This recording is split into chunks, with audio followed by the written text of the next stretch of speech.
this is Faith at Faith and Books. I'm going to do a quick video. I'm doing it on Sunday morning. Boy, just heard the plane. Didn't even realize that was going over.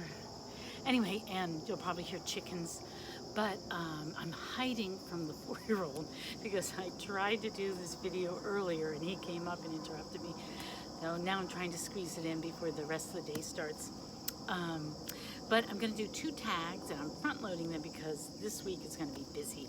So I'm going to make it now and then just schedule it. I discovered you can schedule when things are going to go up. I didn't know about that. I just found that out. So anyway, I'm going to do the Brian at Bookish has a wear your mask tag. And it's a really simple one. And then I'm also going to do the favorite penguin one. I'm doing these because they're both really short.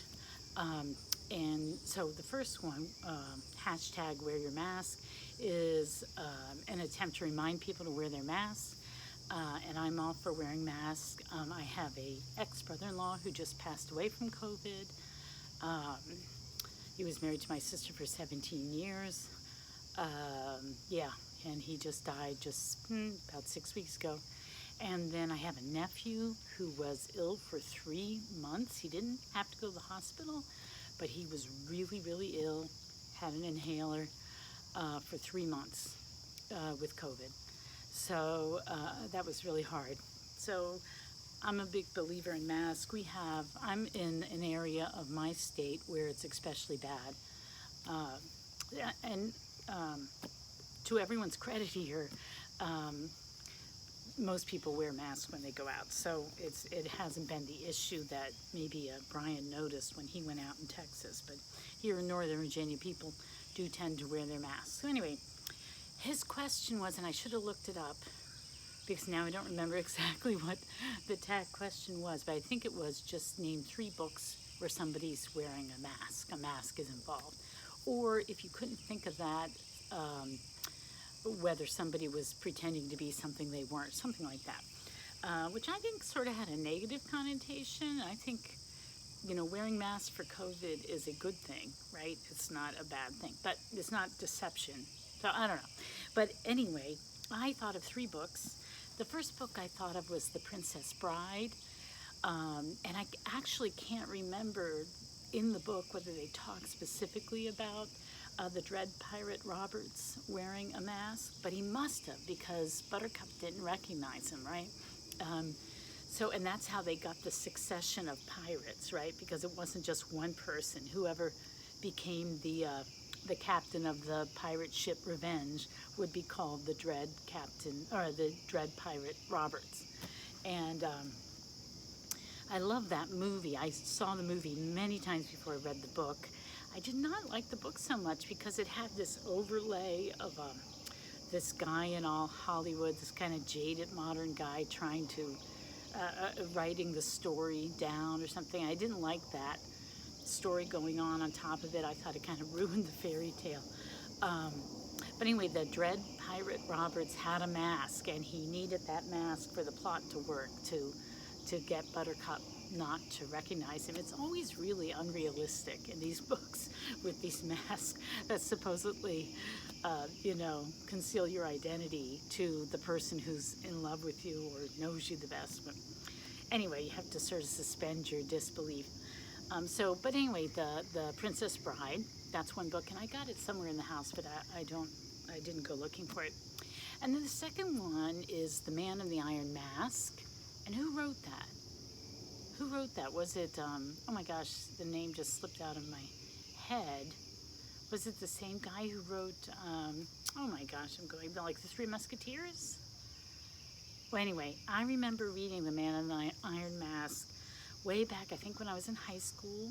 I saw the movie with Richard Chamberlain and thought, wow, this is a really, really good movie. And I went, and I must have gone to the library because I don't think I've ever owned the book.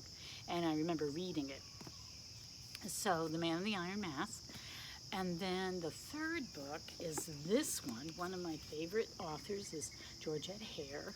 And The Convenient Marriage. This is a really cute story. I mean, it's got some problematic elements to it.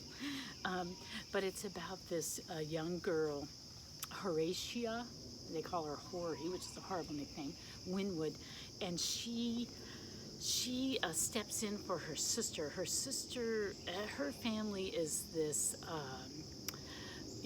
noble house of, rich landed gentry in England. This takes place, as you can see, in like the late 1700s, maybe early 1800s, very early. And there's this, the Earl of Rule. I'll just read the blurb because I'm not explaining it well. When the Earl of Rule proposes marriage to her sister Lizzie, Horatia offers herself instead. Her sister is already in love with someone else, and Horatia is willing to sacrifice herself for her family's happiness. Everyone knows she's no beauty, but she'll do her best to keep out of the Earl's way and make him a good wife. Okay, so the Earl of Rule is a great character. He's this older, very wealthy, jaded guy who maybe he's like 35 or 40, and he's decided he's got to get married to have an heir. But marriage is purely transactional to breed an heir. He's got mistresses. He's not looking for any romance or any love or anything like that. And so he contracts he's going to propose marriage to this young woman, Elizabeth, who's from this ancient noble house. And so he's sort of marrying her for her title and her the history of the family. But they're on hard times financially, and he's got money. So, but he winds up marrying Horatia instead, or Hori instead. And it's a really cute story. But there's a scene that sort of pivots on them being at a masquerade ball and him wearing this domino. I don't want to reveal the plot. It's a really cute story. Really laugh out loud. This guy who's so jaded and so used to being in control of everything cannot control his innocent, just always getting into trouble young wife. It's pretty funny. So anyway, but this book definitely pivots on the idea of a mask and concealed identity. So Georgette Hare's The Convenient Marriage, I highly recommend it. So those are my 3 books for the Wear a Mask tag: Princess Bride, The Man in the Iron Mask, and Georgette Hare's The Convenient Marriage.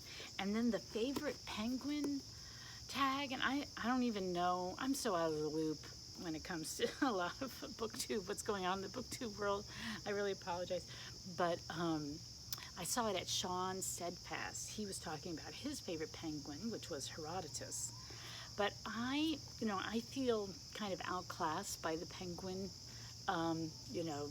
connoisseurs, because I never really, I knew Penguin was a publisher. I wasn't an aficionado of Penguin publications, Penguin classics, but I do have quite a few in my library.